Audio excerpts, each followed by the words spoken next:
Les amélogenèses imparfaites sont des maladies bucco-dentaires rares, d'origine génétique, caractérisées par des dents fragiles, de couleur altérée en raison d'une anomalie de formation de l'émail dentaire. Il s'agit d'une anomalie d'ordre quantitative ou qualitative de l'émail, de sévérité extrêmement variable.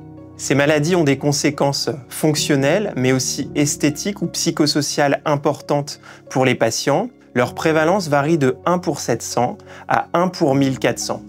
Cette maladie s'exprime sur les deux dentures, généralement les dents temporaires et les dents permanentes de l'enfant. En fonction du type d'amélogenèse imparfaite, il est parfois difficile de brosser correctement et d'éliminer la plaque dentaire.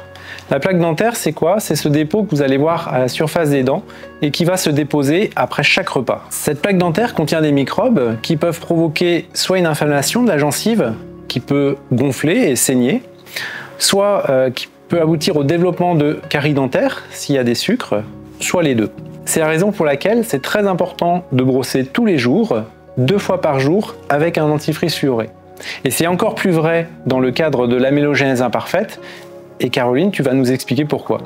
Alors tout à fait Thomas, l'amélogénèse imparfaite se traduit souvent par des pertes de substances dentaires et donc en raison de cette fragilité de l'émail et de la sensibilité, on a donc une accumulation de plaques dentaires qui est associée donc à une hygiène orale qui est moins bonne qu'un patient exempt de la pathologie. Le patient porteur d'amélogénèse imparfaite est pour ces raisons plus susceptible de développer des lésions carieuses et ou des problèmes de gencives, donc type gingivite, ou voire même des hyperplasies en cas de dents retenues. Ce qu'il faut retenir, Thomas, par rapport à la plaque dentaire chez ce patient porteur d'amélogénèse imparfaite, c'est qu'un brossage qui n'est pas parfait, une quantité importante de plaques dentaires, n'est pas forcément lié à une négligence de la part du patient, mais tout simplement peut-être parce que c'est un geste qui pour lui est douloureux et que donc par conséquent, plutôt que de le culpabiliser, on va essayer de lui donner les clés pour améliorer ce geste qui est essentiel. Pour contrôler l'ensemble de ces risques, une hygiène bucco-dentaire rigoureuse et quotidienne est indispensable. L'utilisation d'un révélateur de plaques dentaires aide l'enfant à mieux visualiser les zones à nettoyer.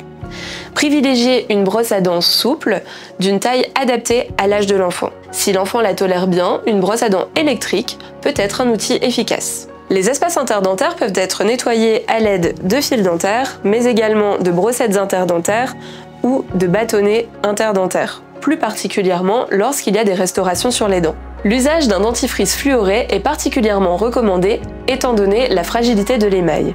Pour rendre le brossage plus confortable, il existe des dentifrices spécialement conçus pour les dents sensibles. Pour un effet optimal, il est possible d'appliquer une noisette de ce dentifrice sur les dents, de le laisser agir une trentaine de secondes avant d'effectuer le brossage. Si un rinçage est effectué, il est possible de le réaliser à l'eau tiède.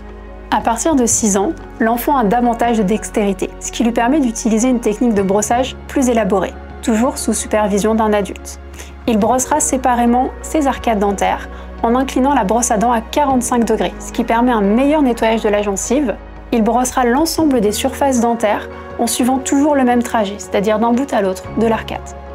Pour rappel, le brossage des dents, c'est minimum 2 fois par jour pendant 2 minutes, avec supervision d'un adulte jusqu'à l'âge de 8 ans, ce qui correspond environ à un enfant qui est en capacité de lasser seul ses chaussures. Petit conseil, 2 minutes, c'est très long. Donc pour être sûr de respecter cette durée, vous pouvez utiliser un sablier ou diffuser une musique pendant le brossage qui dure environ 2 ou 3 minutes, ce qui permet d'en faire un moment plus ludique. Afin de faciliter l'autosurveillance à l'hygiène orale, vous pouvez utiliser un calendrier de brossage sur lequel l'enfant pourra noter qui brosse les dents, à quel moment, la durée du brossage et la qualité de ce dernier. Cela permettra à l'enfant de s'auto-évaluer et ainsi d'améliorer son brossage.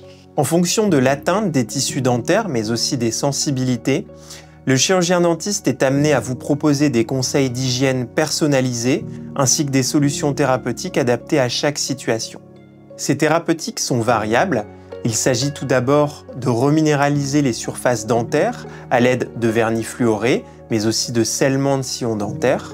On va ensuite restaurer les dents temporaires à l'aide de méthodes directes comme les résines composites ou de méthodes indirectes comme les couronnes pédiatriques. Viendra ensuite les restaurations des dents définitives du secteur antérieur avec des résines esthétiques ou des facettes, et du secteur postérieur.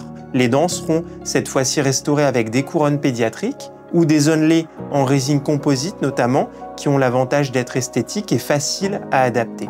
En cas de sensibilité modérée, un suivi au cabinet dentaire est conseillé.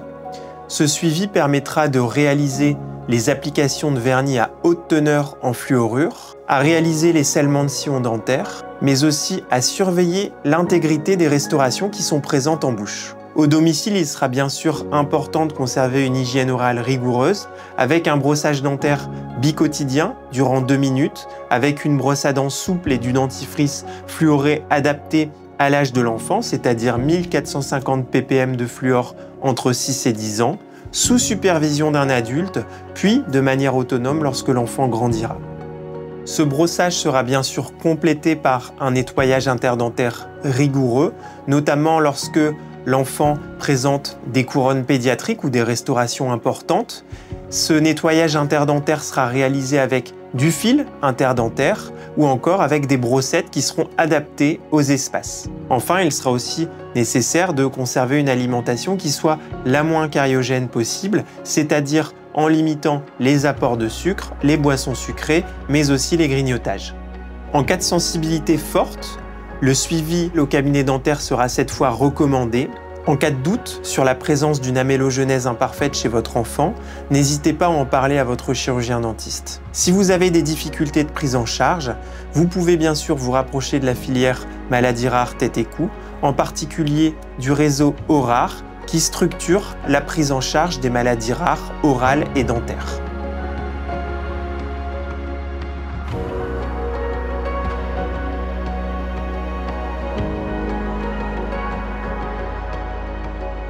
Thank you.